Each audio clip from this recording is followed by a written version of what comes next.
Струшките пожарникари сите до еден ја тужат општина Струга бидејќи цели 3 години не им исплатила хранарина што им следува согласно законот за ноќна работа. И не само тоа. Пожарникарите, кои од 2018 до јануари 2021 имаа многу интервенции, не ја добиле нити дополнителната разлика на платата која ја заработиле. Стравувајќи да не останат без работа, тие не сакаат да зборуваат пред камера, но кажуваат дека токму поради сето ова, секој од нив поднел соодветна тужба пред Основниот суд во Струга.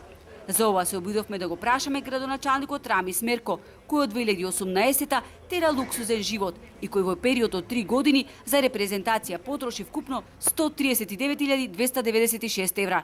Тој денес се појави на настан во Охрид, но кога ги виде камерите, буквално избега.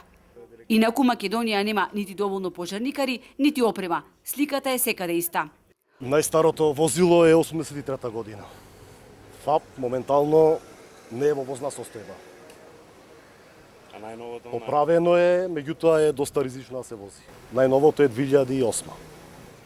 Бидејќи ја покриваме територијата на Дебрца, покриваме обемна територија, фалат уште 6 до 7 пожарникари. Охридскиот градоначалник Пецаков реален, вели со помош на Дирекцијата за заштита и спасување се прават напори да ги оспособиме против пожарните служби во Охрид и Струга. Треба да ги доопремиме со облека и со соодветна опрема за на терен, како за шумски пожари, така и за теренски активности. Во иднина треба многу повеќе да вложуваме за да имаме, како што кажав, максимално спремни противпожарни единици кои што ќе можат во истиот момент да реагираат кога е потребно. Фајли возило за гаснење на пожари во тесните улици во стариот дел на градот. Да, тоа е едно од работите кои што ќе го набавиме во наредниот период. Од Дирекцијата за заштита и спасување, охридските и струшките пожарникари добија донација.